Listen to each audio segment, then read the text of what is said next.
talk about another big conversation, communication, and never settle for poor communication. So now we've looked at parenting styles, right? We've analyzed what we should be doing and not. We've looked at time and how we should be spending time with our kids. Now we look at communication. What are we saying to our kids? How are we saying things to our kids? Are we saying things to our kids? Do our kids think that we only care about them when they get good grades or do well in school? And so this begins another big conversation. Now, I've said this before in this talk. I just want to actually make sure you hear it again.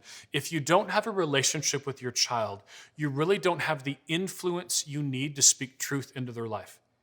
It is so important because we have to talk about sex and pornography and media and all these other things, but you need that relationship to do it. And communication is one of these massive things here. In the book called The Price of Privilege, Madeline Levine is quoting a 15-year-old kid named Kyle. It's so odd, I feel that my mom is everywhere and nowhere at the same time. Being everywhere is about intrusion. Being nowhere is about a lack of connection. Julie Lithcott-Hames, we already looked at her book. This is her TED Talk I mentioned. And so instead of being obsessed with grades and scores when our precious offspring come home from school, or we come home from work, we need to close our technology, put away our phones, and look them in the eye and let them see the joy that fills our faces when we see our child for the first time in a few hours. And then we have to say, how was your day? What did you like about your day? And when your teenage daughter says lunch, like mine did, I want to hear about a math test, not lunch. So you still have to take interest in lunch. You're going to have to say, what was great about your lunch today? I really find that it's a funny statement. It's written interestingly because it actually was pulled off her TED Talk, but our kids need to know that they matter to us as humans and not just because of what they've done or not done during the day. So we've already talked about this looking at time, but the same matters with communication. And I would say one of the big things is with family dinners, driving, or events is phones need to be put away. Now, dealing with our phones is a big conversation. I have a 9-part series on YouTube called How to Have a better relationship with your phone. But this is just like at family dinners, they're turned off. Like they're not just beside you where everything's buzzing. Have you ever been in a restaurant and someone's phone buzzed three or four booths over, and you kind of look because we're so used to even the buzzing sounds? They're off and they're away. Driving is the same, except if you're going for a multi-hour drive, but just going to somewhere, we have no phones. We want to be able to talk, and the same is with family events. Now we're getting into some bigger communication things. Gary Chapman wrote a book, When Sorry Isn't Enough. So what happens if your relationship is broken? One is just saying, I'm sorry. So I struggle with anxiety, and there are times that I don't sleep very well. And when I get up in the morning, I might be quick to get angry at my kids or my wife, and there are times I need to go to one of my kids' rooms and say, hey, I'm really sorry. And my kids will always say, it's okay, but it's not okay. Like, it's okay maybe because there's been a little reconciliation there, but it's not okay that I take my issues out on my family. So what if I'm sorry, as the book says, isn't enough? Maybe you need to look at the idea of spending more time together, better communication. Kids are different. So my son is a sports guy, so am I. So I've coached every team he's ever done. We've driven all over to events, and we've eaten more wings in restaurants and stayed in hotels with teams for different tournaments and things. But my daughter she was a gymnast and a dancer. I always threatened to coach her dancing. It's kind of a dumb joke, but so we have to find different things to do together. And so my daughter and I have certain TV shows only her and I watch. Anytime my wife and my son are out and it's just her and I, we always go for chicken shawarmas for dinner. It's just something that we do together. We both like iced coffee. And so there's things that we do to kind of help us in our relationship. But what if those things don't help and you might need to get some counseling? I would say, that's okay. I've been for counseling for years with my mental health. I think my counselor's helped me to kind of keep going in life. He's given me ideas and thoughts and strategies on how to help. And the same could be with kind of your relationship.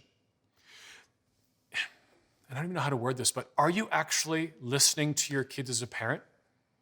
I'm at a talk once, and I finished speaking. It was on mental health, and a young girl walked up. She was part of the praise and worship team and burst into tears.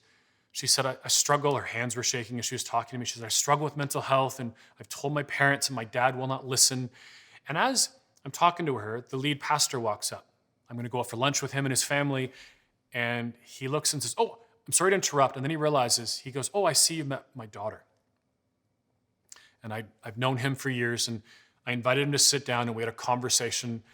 And I was just fortunate that I could bridge this conversation. But how many times are we not listening? If your kid says, I'm struggling with, it means something's happening. And it's incredible how many times I hear students say to me, I told my dad I'm struggling with an eating disorder, or I'm struggling with pornography or different things. And they kind of just go, There's a band from the 1990s called REM. Anybody remember them? They had a song called Shiny Happy People. I often wonder if that's who we're trying to be in the church world.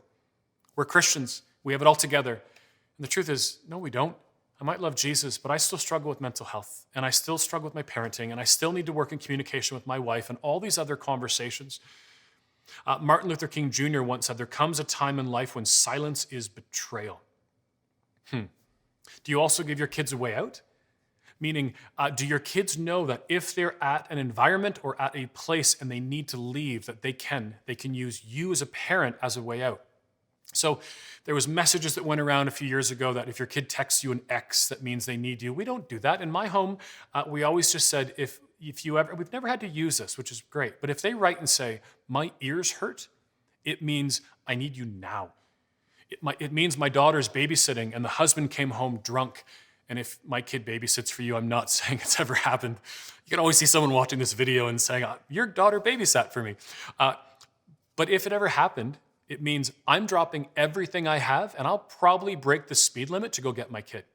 It means I'm at a party and cocaine just came out, or I'm at a party and I feel very uncomfortable. It could also be that your kid calls you, and we've said this to both my kids. They call and say, my ears hurt, or text, and I'll call them back and they won't pick up, and I will yell at them over the phone. You're coming home now. It's all fake. They can show it to their friends and save face because they don't want to have to say to their friends, I'm uncomfortable, so, my dad wants me to come home now. That's fine. Or if they ever are invited to a party, and they don't want to go, we could plan a family event over that day if we needed to. The point is, I am for you. I am not against you. I say this to my kids all my life. I am with you. It's not me as a parent and you as a kid. I'm on your side. We're with you. How about the idea of you're being watched? I'm at a church. It's interesting, some churches. And so I was at a church invited to speak for the Sunday morning service on pornography. Pastor just said, we know this is an issue. And so they brought me in. I finished the service. I'm on my way home. I'm eating at like a Subway restaurant or something. And my phone, I got an email. And this kid said, hey, if I ever struggle with pornography, can I talk to you? I'm like, sure. I said, well, why wouldn't you talk to your dad? I know your dad. He's one of the pastors. And he wrote me back and said this. We got in the car that day. And the dad, the first thing he said, there's 3 teens. I don't know. I always say they're in the back seat. I'm assuming one of them's driving. That's what happens when you're a teen. He said, my dad got in the car and said, what kind of stupid person gets addicted to pornography? And the kid wrote me and said, my dad told me in that moment that he's not a safe person to talk to about anything ever.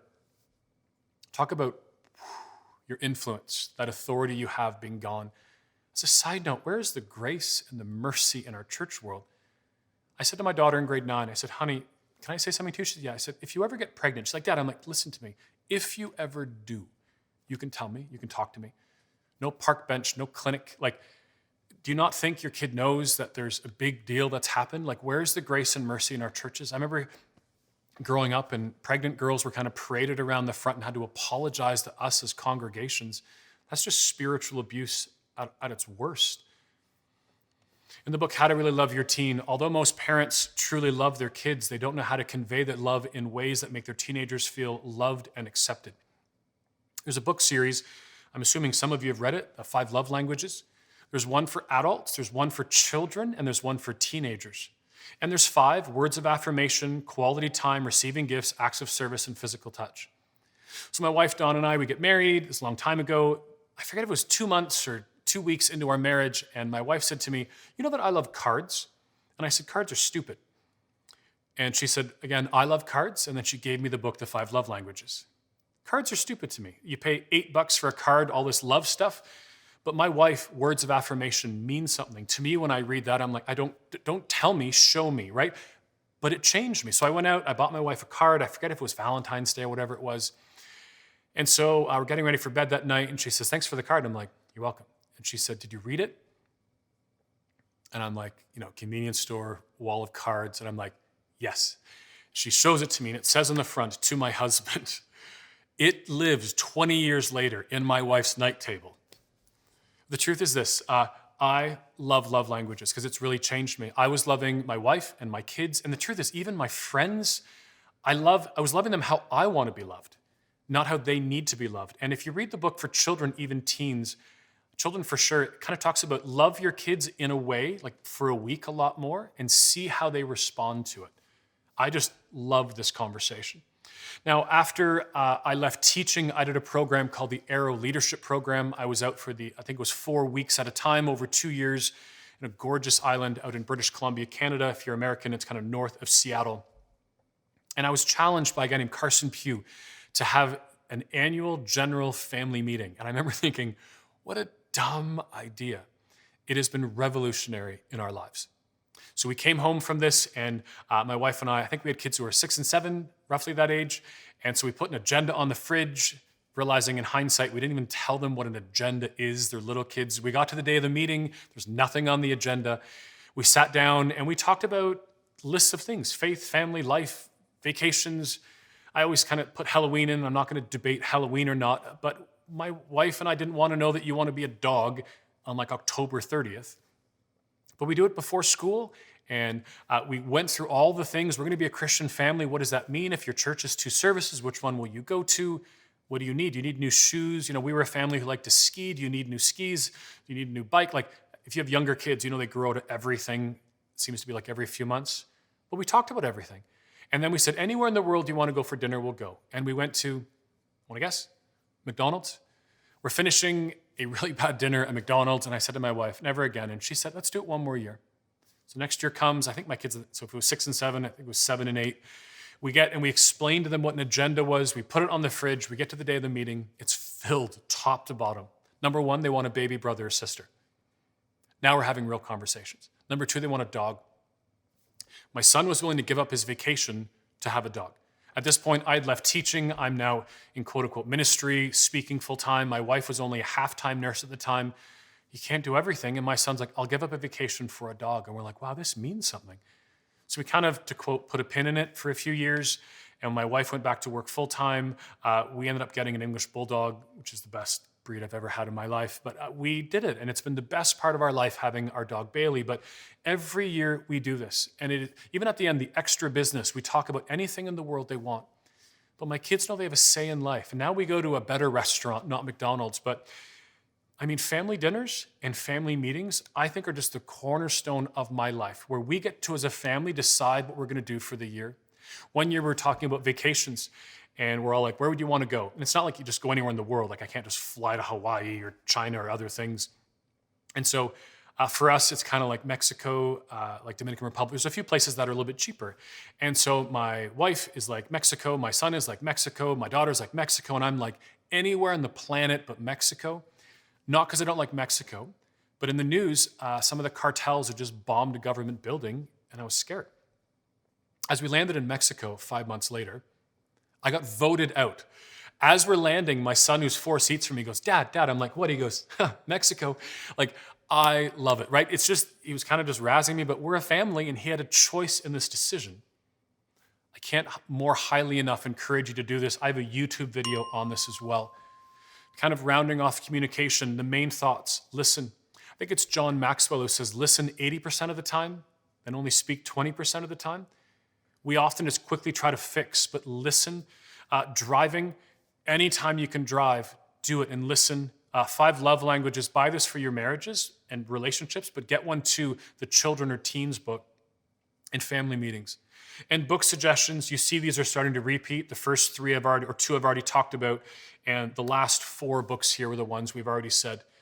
Again, lots of stuff for you. Everything I kind of say today is kind of like a catalyst. It's like a spark to give you things to go and talk about later. So hopefully this has given you some conversations and some dialogue to have around the conversation of communication in your homes and in your families and in your churches.